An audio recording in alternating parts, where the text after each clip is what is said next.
Dan, Rainey, good to see you. Well, thank you. Good to see you. It's been some years. We've been Yeah. talking on video together, Yeah. but we're finally in person. Yeah. And so we're going to be talking about the story of ODR, online dispute resolution. And you get to be the storyteller. Okay. So I'd like for you to just start by telling us the story. Paint the picture of what mediation or dispute resolution was going back 30, 40 years ago. Where did this all begin? Well, that's a good question. Basically, every culture that I know of, at one point or another, has had a means of dealing with conflict among its members. And so if you look, the ancient Sumerians had a bailiff who would hear cases before they went to the law court. I did a book several years ago with a friend of mine in Palestine on sulha, which is a traditional Palestinian approach to dispute resolution.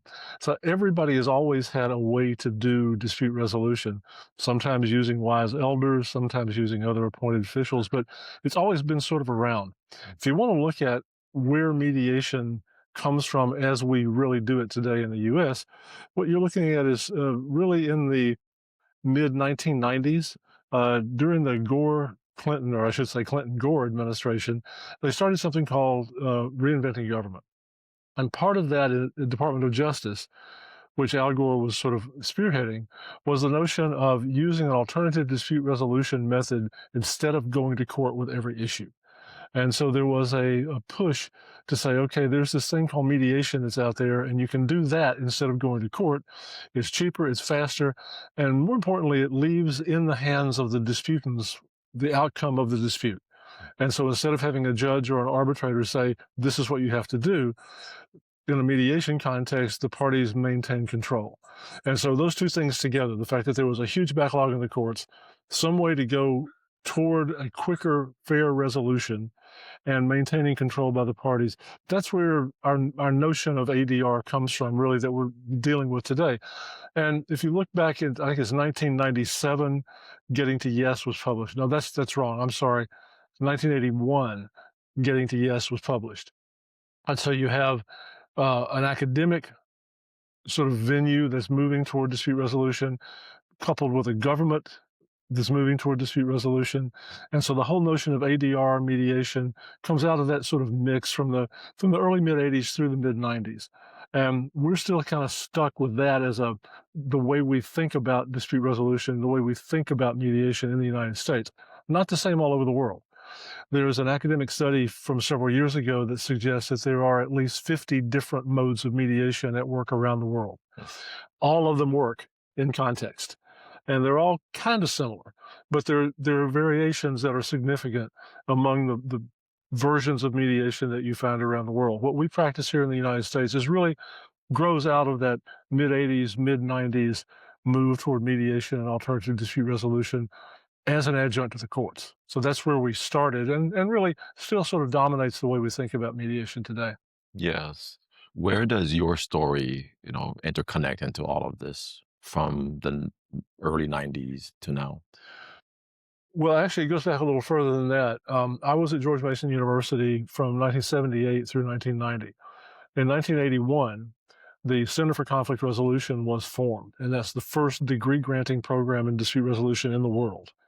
It was a multidisciplinary program at George Mason University, and it was parallel to the, the things that were going on at Harvard and some other places. But it was a degree granting program at the university. Um, it got my attention for a couple of reasons, and technology got my attention very early on for a couple of reasons. When you talk about dispute resolution, mediation particularly, what do you do as a mediator? You manage communication. You get the parties to deal with information and data in some way or another, and you manage group dynamics. Well, those three things are the essence of what technology brings to the table. So if they're central to mediation and central to technology, it occurred to me that there's no way they can't interact. Mm. It occurred to me that there are three things that we do over and over again as mediators. We manage communication among the parties. We help the parties deal with information in one way or another, and that's at the heart of the dispute. And we manage group dynamics. because sometimes there are two people at the table, sometimes there are more, but we're managing that interaction. And it occurred to me that if you look at what technology offers, it offers a way to manage communication that's different. It offers a way to deal with data and information that's different. And it actually even helps you to redefine what a group is. A group doesn't even have to be face to face. And so those three things, if they're core to alternative dispute resolution and they're also core to technology, I thought they have to interact. There has to be a relationship there. And that's why I got started thinking about the idea of technology and dispute resolution. Okay. So, but take us a little bit deeper into your story. I like understanding how a person like yourself, has seen technology evolve over the years, but you're not a technologist yourself necessarily. Not necessarily, Yeah. no. However, you are intrigued by the interaction of technology into the conflict, zone. So I want to understand a little bit more about how your own personal life and how you've seen it, impact. And can you just take us back into your academic career, for example? I know you're a professor at one point, right? Yeah, my academic background is in communication theory. And I came to the university, George Mason University, to teach in the communication department. And part of that was media, part of it was human communication, part of it was group dynamics. I mean, it was all of those things sort of mixed in. And the communication department was part of that group, the interdisciplinary group that formed the Center for Conflict Resolution. For me, the notion of the technology was interesting because I thought this is something new. It's a device that we've not had before. If you use it, it changes the character of the process that you're engaged in, and it just fascinated me from the very beginning. This is in my mind. I thought this is kind of where we're headed. This is going to be the basis of alternative dispute resolution to some degree going forward. Little did I know how long it would take, but that was my idea from the very beginning. And you have to talk a little bit about the notion of online dispute resolution and where it comes from to understand kind of my affinity for it, but also the fact that I was sort of on the edge of the ODR movement.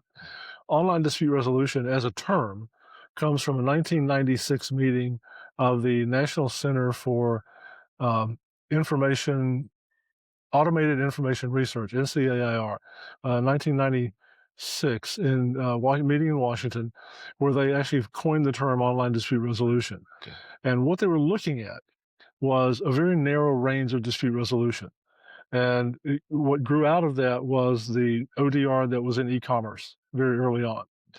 And it works extremely well because it's a bounded universe. If I'm let's take eBay as an example. They were sort of the poster child.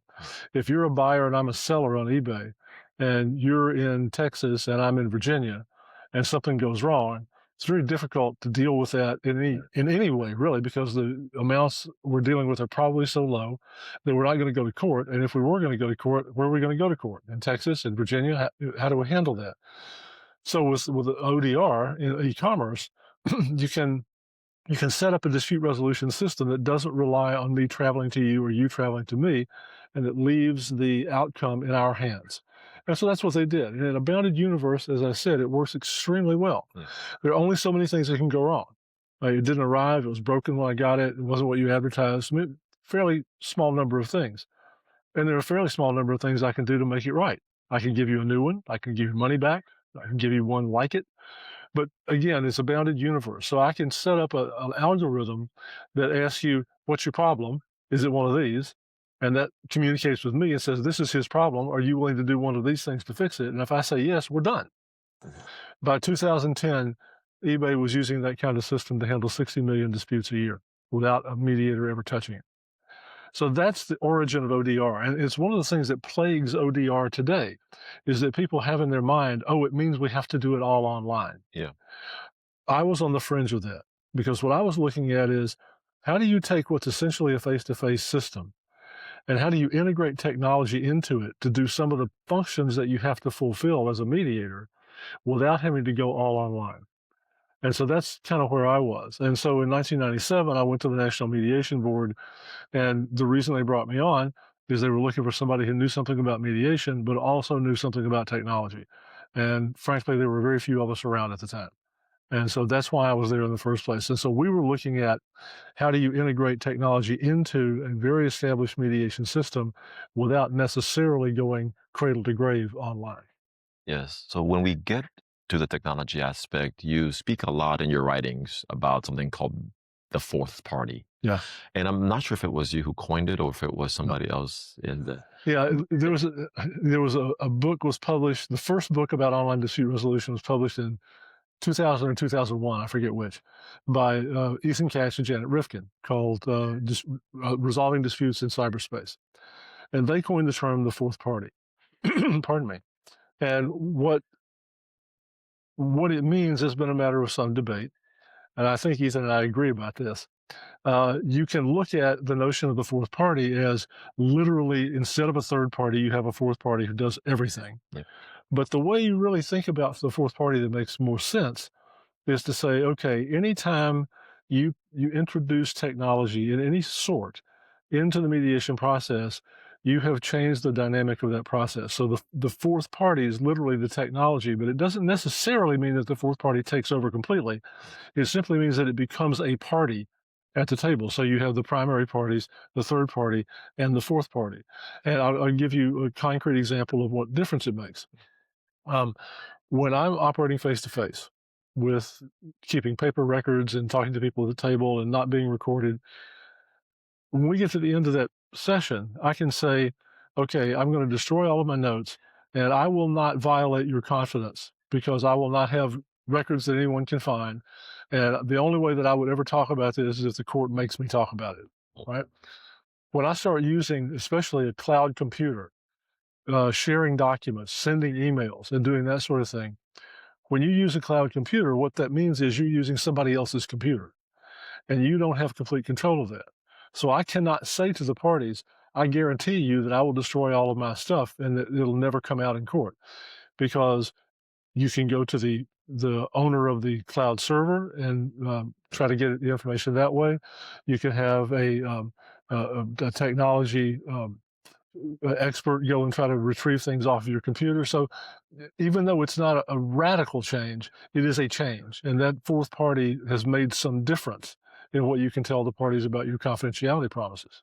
And so that's just a very simple example. So anytime you introduce any technology into the system, you are in some way changing the notion or the dynamics of that process. And that's what the fourth party is. Okay. Um,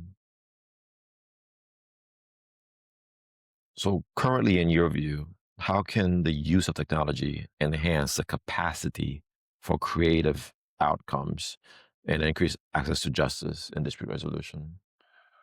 Well, I go back a little ways. Back in 2004, we started a series of research projects for the National Science Foundation. They ran from 2004 to 2010. And one of the things we were looking at is what difference does it make to the mediation process when you use technology?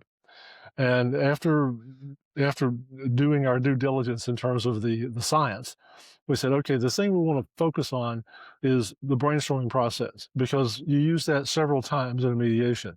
How do we define the issue? How do we define our interests? How do we define options? All of that stuff we do by brainstorming, by putting ideas on the table.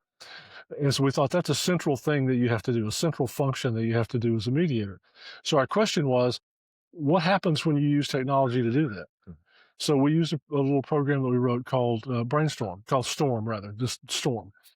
And we said, okay, we're going to bring in people who are real protagonists and antagonists from the labor area, which is where I was working with the mediation board at the time. And we're going to ask them to do this work using the technology. And we're going to then find out what happened. Okay. By talking to them and asking for their opinion, but also by looking at the quality of the information that we generated.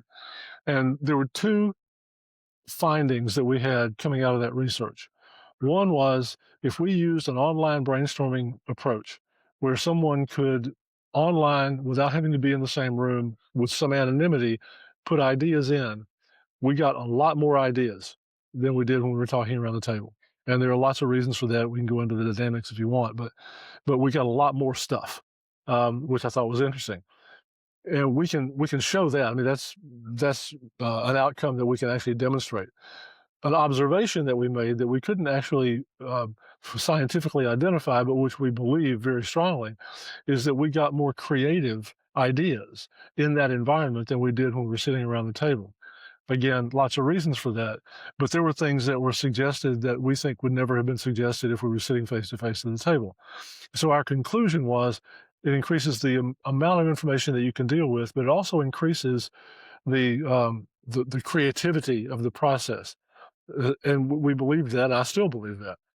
Um, so that's one thing that I think I would argue that if you use technology well, you're changing the dynamic at the table because the table now is a virtual table, not a physical table. And that in some ways frees the parties to think differently. Perhaps, but for example, if I say to you, okay, I'm going to put up a mind map and I want you to put some ideas up about some options for how we solve this problem, and I'll check it again in a week. So you got a week.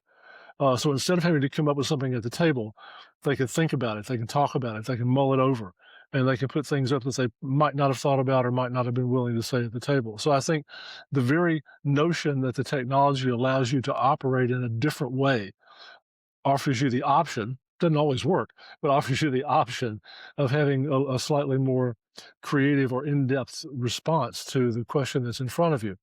And so I think that to me, those are the things that I've seen over and over again that are differences in using technology and not using technology.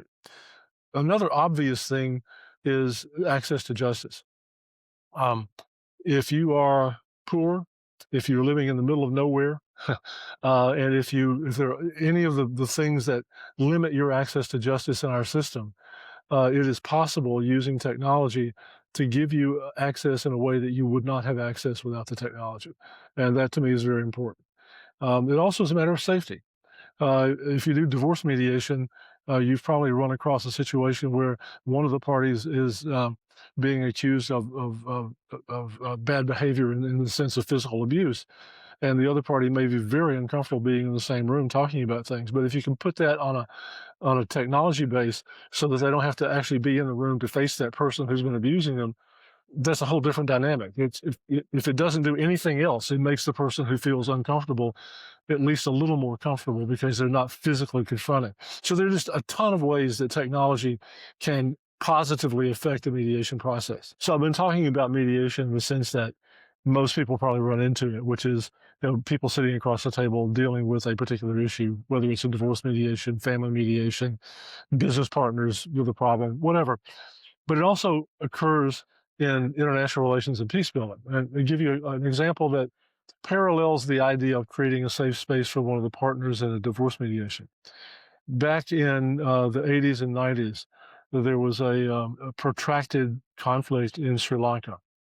And one of our colleagues, Sanjay Hattatwa, was using technology in its very early form in that conflict. And one of the things he was doing, I'll give you a couple of examples. One is he was using mapping to do conflict mapping. So if there was a conflict going on and you were in Sri Lanka, you could go to the conflict map and say, okay, right now, this is happening in this place. So if there's an intervention, we know where to go and when to go. But very importantly, there were people who couldn't talk to one another, who couldn't be seen to be talking to one another across those lines. But you were able to set up telephone and online discussions so that they were able to talk anonymously so that their own people didn't know they were talking. Yes. So it was a safe space for them to talk. You could not do that face to face. The only way you could do that was to use some kind of technology. So there are some dynamics where technology can do things that you simply cannot do if you're in a face to face environment. Yeah. Good one. So do you see that ODR or online dispute resolution is a natural evolution of ADR or alternative dispute resolution? Yes, I do. Um, I don't see how it could not have been. Going back to what I said earlier about the fundamental, the functions that you fulfill as a mediator, those functions, if you look around at the way society is now, I mean, you carry around your phone, which is a communication device, a data evaluation device, a group conflict and group Mhm. discussion device. I mean, in your pocket, you have all the things that were central to mediation when we were doing it face to face. And everybody has, I say everybody, almost everybody has one of those. And so if you talk about who has access to dispute resolution, if you're talking about an online dispute resolution environment where you're using phones and computers, basically everybody has access to that. And you cannot say that about face-to-face mediation, and you certainly can't say that about the court system. And so the notion that these fundamental things that we do is now easily carried around in our pocket. I mean, if alternative dispute resolution didn't recognize that and use it, that would have been a huge failure on the part of the people who are professional mediators. So this goes into systems dispute design, right? Absolutely. When you're thinking about building out systems, it was a logical extension that tech and the use of it was going to play a big role. And this to some people was obvious. It was evident. There were probably in the beginning maybe a dozen people around the world who were saying, "Look, this is what's coming. This is going to be the thing." And up until 2019, 2020, we were crazy. Because again, give you a little example. I taught at one of the major universities. I was talking to one of the students who was at the university, and she had been sent to the airport to pick up a guest speaker, a very, very well-known mediator whose name I won't mention, who was coming to do a lecture at their university. And she told him as they were driving to the university that she had been taking a class in online dispute resolution. And his exact response immediately was, "Oh, that'll never work." That was normal until 2019, 2020, when COVID hit. And suddenly, if you were going to work, you were going to work online. And all of a sudden, not only did it work, in some cases, it worked really well and better than being face to face. And so in 2018, I was crazy. In 2020, I wasn't so crazy. And all my colleagues were not quite so crazy either. And the upshot of that is that technology has now been integrated very deeply into dispute resolution in many ways. But I think one of the problems with that is that people have done it without thinking too much about what that means. If you simply take the fourth party and throw it into your system and don't think about it, you're not cognizant, or at least you're not thinking on the surface about what it means for confidentiality, what it means for competence, what it means for self-determination. All of those things that are fundamentally ethically necessary for mediation to work well get affected by the use of technology. And early on in the COVID pandemic, people were rushing to use technology because they had to. And so it wasn't like, oh, we're going to sit back and think very carefully about how we integrate this stuff. It was like, okay, Zoom is there, we're going to use it. And what does that mean that you're using Zoom? What does that mean for how you deal with caucus sessions? What does that mean with how you deal with access issues? What does that mean with how you deal with access to data issues? All of those things sort of get played out in the mix as you go forward. But there's some theoretical things you need to think about as well. So let's move on to just some nuts and bolts. And literally, you're now being asked to teach in 5 minutes the entire structure of what's necessary for preparing and managing an online dispute resolution practice. Well. Nuts and bolts. The first thing that I would say is forget the technology. Think about the process that you use as a mediator. Because as I said, there are many different forms of mediation. There's facilitated mediation, there's directed mediation, there's meet-arb in some cases. I mean, there are lots of different ways that people do mediation. So I would say if you're going to integrate technology into your practice, forget the technology first and think about your practice. Talk about what do you do? What are the functions that you fulfill as a mediator?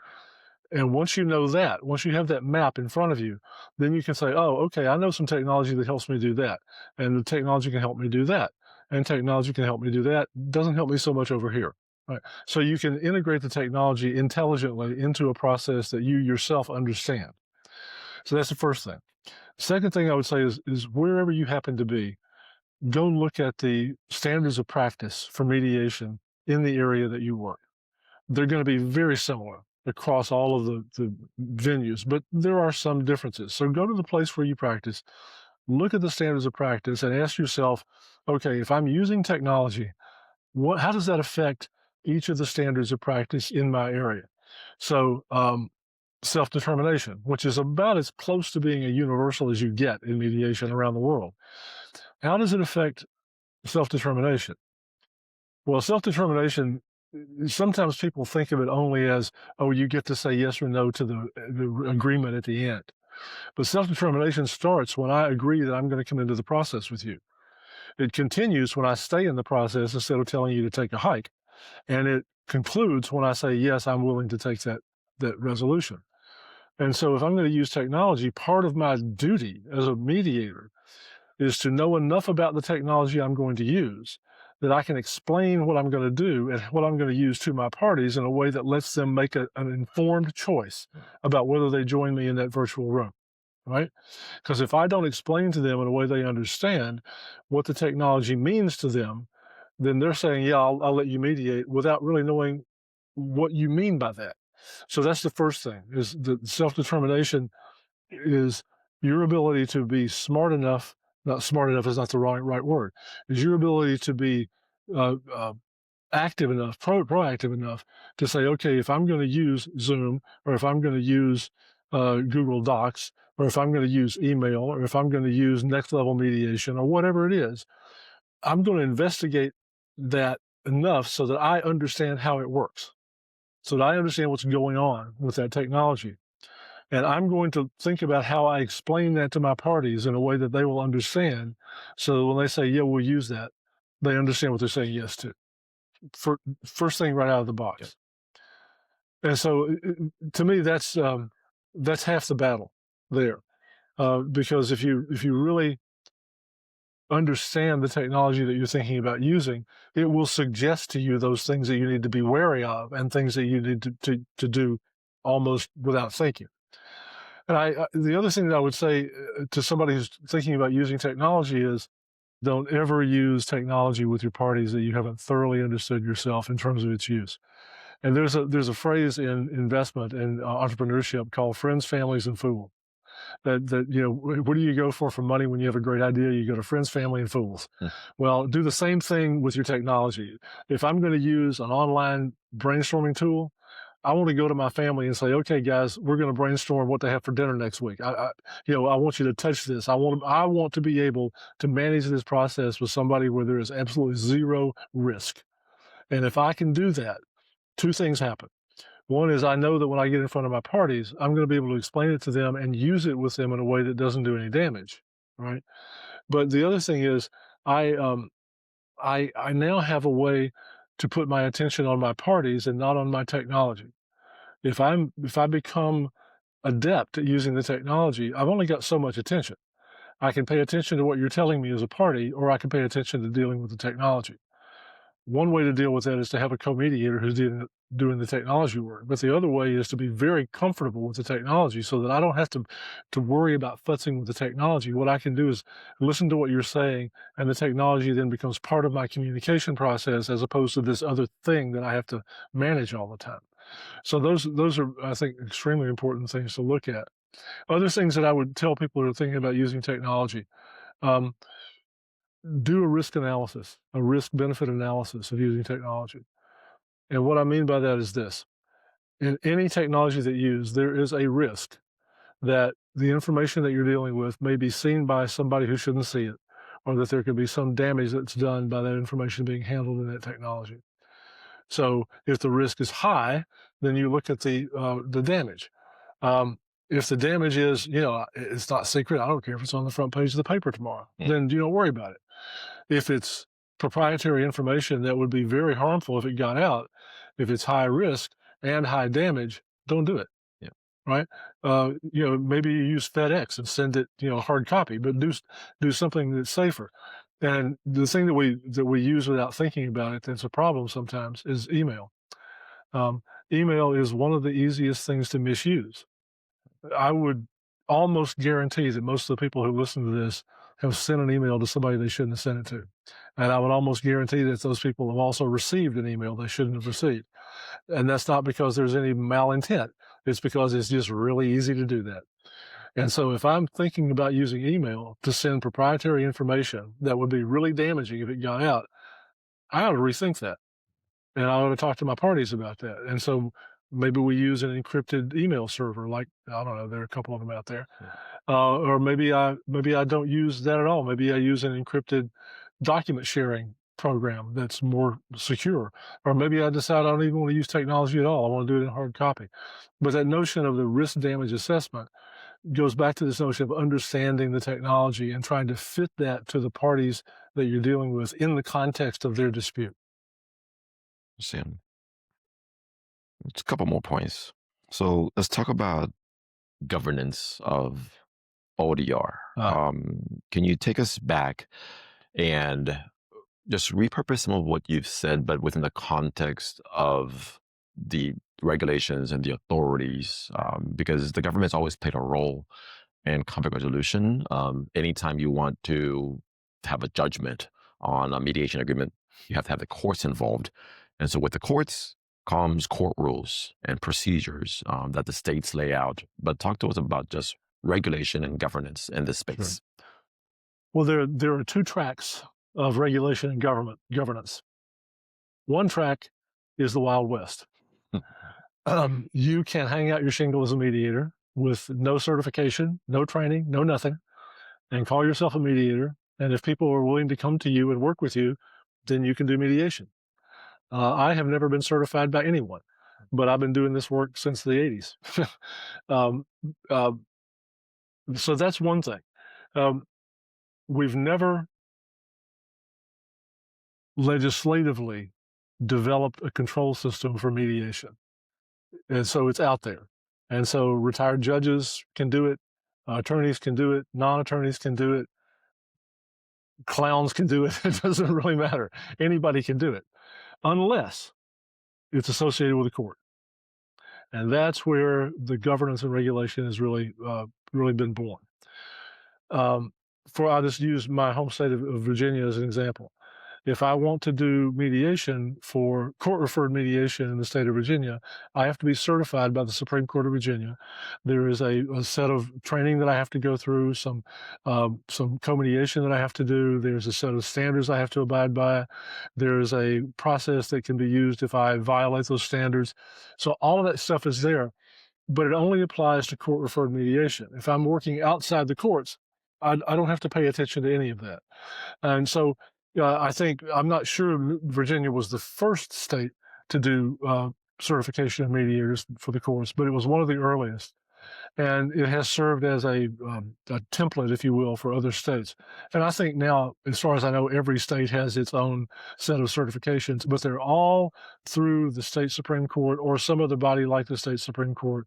And they all are tied to the notion that if the court is going to trust you to do mediation, whether or not you have to bring that back to the court or not, if they're going to trust you to do mediation, they're going to say, hey, go to this guy and let him mediate for you.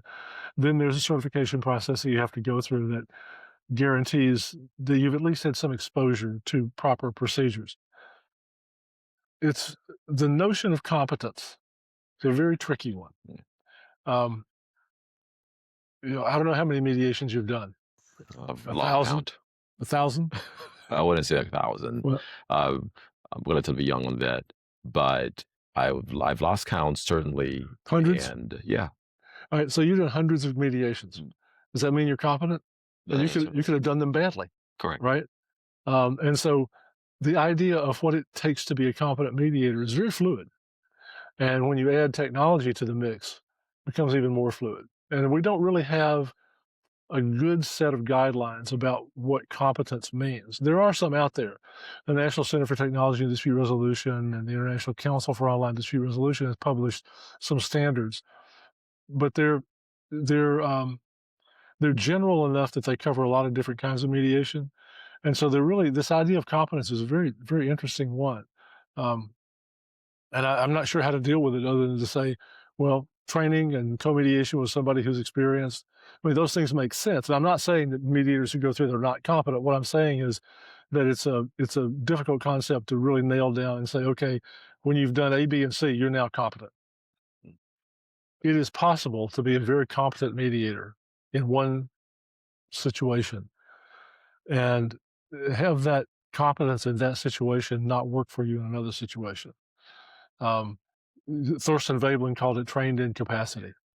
So if I'm a facilitative mediator, and I'm a really good facilitative mediator, and I use my technology really well, and it works really nicely. As long as the parties expect me to be a facilitative mediator and expect me not to inject my own ideas and operate like a facilitative mediator is supposed to operate, as long as that's what they're expecting, that's great. But if I take the same mediator who does the same kind of work and tries to be a facilitated mediator with parties who are expecting the mediator to be an active participant in the mediation, all of a sudden that fails. Does that mean they're not competent? Well, no, it doesn't mean they're not competent, but it means they're not operating in an environment that matches their their ability to do the job. And some people are more uh, adept at changing than others, and some are not. But it's this whole notion of self-determination. I mean, that's the kickoff for me is I'm going to tell you how I'm going to operate. And if you're comfortable with that, then you tell me, okay, let's go. If you're not comfortable with that, then I need you to change what I'm going to do, or you need to find somebody else. And that goes for non-technology mediation and for ODR. If I tell you this is the technology I'm going to use, and you think, I'm not comfortable with that, then I need to do something else. And access issues are not just technical access issues. They're access in terms of your ability to be adept at using the technology that I'm going to ask you to use. So before we go into the future of online dispute resolution and whether or not it can change the world for the better, one conflict at a time, can you give us the overall view on what you think about the global aspect of all of this? Because mediation happens in many languages, it happens in every continent. And so we talked a lot about the US and how you've seen the technology, change. But can you just briefly speak about how you've seen technology change as well in ODR globally? Well, yeah, it's if you look at the attempts to control dispute resolution generally and technology generally, um, there are a couple of different paths that it takes. One is regulation and legislation. And there are two things wrong with that. One, not wrong, but there are two things that are problems with that. One is that legislation generally lags behind what's actually happening, and it's bound by borders. The EU's passed legislation about artificial intelligence. Well, that's great in the EU, but it doesn't do anything here. It doesn't do anything in the rest of the world. So that's a problem. The other path that you can take is through professional. Uh, so the development of professional standards. So the International Standards Organization and professional standards organizations can come up with guidelines on how to use technology and how to do dispute resolution, and they cross borders, but they're also voluntary. And so it's really an issue of how do you do something that works in the sense that people are willing to use it or bound by it. And I think standards are probably a better approach to that. I think in a lot of ways, the marketplace drives what people do. If you say to me, well, the ISO just passed a set of standards on e-commerce, and so if I say to you, okay, I follow all of the ISO standards on e-commerce when I do my work, and my competitor says, yeah, I don't really pay that much attention to that. Maybe I have an edge in the marketplace. Yeah. Maybe I can sell my services better than you can. So so that's one way to think about it. In terms of how it operates across borders, it's interesting in that it's almost I'm trying to think of the right words to say. Sure. It isn't like there's a clearinghouse of places that you can go to for international dispute resolution. They're all over the place. And one of the things that I've noticed over my career is that A lot of the people who do international work don't talk to the other people who are doing international work. You can be in one body doing work over here, be somebody who's doing similar work over here, and you don't even know each other exist. And that's a real problem. One of the things that I hope for the future is that there's more of a community of dialogue among not just dispute resolution, but technology as well, and how you put those things together. Because that's the only way that I see that it can work. Regulation, legislation is not going to work. Professional standards are not going to work as well as they could. But if you have a community that has an interest in the notion of there are disputes out there that we want to resolve, and technology can help us do that, and there's a community talking about that across all of those boundaries, then there's some hope that we have progress. Yes. Well, speaking about the future, do you believe that online dispute resolution can change the world? And if so, how? Yeah, I believe. Well, obviously, I believe it can change the world because, think back 50 years ago. Um, if I wanted to engage in a dispute, one or two things had to happen. I had to be invited in, maybe, or if I were, I had to go there. I had to be there on the ground. Um, that's completely changed. If there's a conflict, I still can be invited in, but I don't necessarily have to be invited in. I can use all different kinds of media and technology to basically try to affect the people who are involved in that dispute, to offer aid to people who are involved in that dispute, et cetera. And if the people who are involved in the dispute on the other side don't like it, there's not really a lot they can do about it because I'm operating across borders at a distance using technology as opposed to putting myself on the ground where they can kill me. Mm. Right. And so there's that change. And the other change is I now have the ability to bring in resources that I couldn't bring in before. And I can do it from afar. I can do it across borders. I can do it in a way that I couldn't do it 20 years ago, 30 years ago, 40 years ago. So do I think it can change the world? Yeah, I do think technology can change the world. It's going to change the world. Whether we manage it and it changes the world in a good way is another question altogether. But is it going to change the world? Absolutely. I think we are living in a technology revolution period that is going to be just as significant as the Industrial Revolution. And the Industrial Revolution changed things in specific places. And it changed the overall notion of how we can conduct ourselves in terms of producing things. This is going to change the way we relate to one another across borders, around the world. And it's going to be significant. And if we manage it, it's great. If we don't manage it, it's not so great. Just to close out, let me get your thoughts on AI. Yeah. I know you recently co-authored a book on governing AI and issues in ODR. Can you just shed some light into how artificial intelligence is going to or and is already impacting this space of online dispute resolution? Yeah, AI, there are a couple of ways it's impacting online dispute resolution. One is in ad hoc use. So, for example, I'm a mediator, I'm working with parties, and I'm thinking, man, this is really a messy situation. I wonder if anybody has any good ideas. 30 years ago, I could say, well, Mac's a good mediator. I'll call him up. And I'd call you up and say, Mac, this is what I'm dealing with. Mm. Got any ideas? And I could take those ideas back and I could either tell them about those or I could keep them internally. I could make a choice about how to use that information. Now, if I want to do that, I can go to Chat GPT and say, here's the situation I'm dealing with. You got any ideas? And it's the dynamic is the same, whether it's from you or from AI. But I now have the ability to go outside myself and get information from a source that may or may not help me in my mediation. Does it hallucinate occasionally? It does. But I'm actually working on a system training right now, and there's a case that I've been using for years. That's really sort of it's a real case that went south and it totally fell apart. And I've been using it as a mediation exercise in classes. And I thought, well, okay, what I'll do is I'll take the guts of that case, I'll give it to Chat GPT and ask it for a resolution. Mm. It was brilliant. I mean, it really did a good job, right? So I have that capability now. I have this artificial intelligence party sitting over here, fourth party that I can go to and say, help me out. Yeah. And so there's that. But we're also seeing now the development of bespoke AI programs that operate for mediators. And I'll use next level mediation as an example.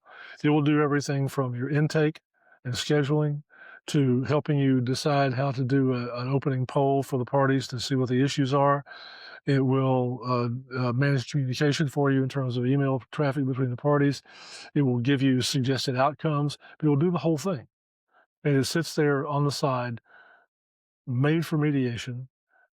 It'll help you do put together a mind map. It'll take the issues that are on the table and do a mind map for you. So it's targeted to the functions that you have to fulfill as a mediator, and it's available to you in a package that is reasonably secure that you can talk to your parties about.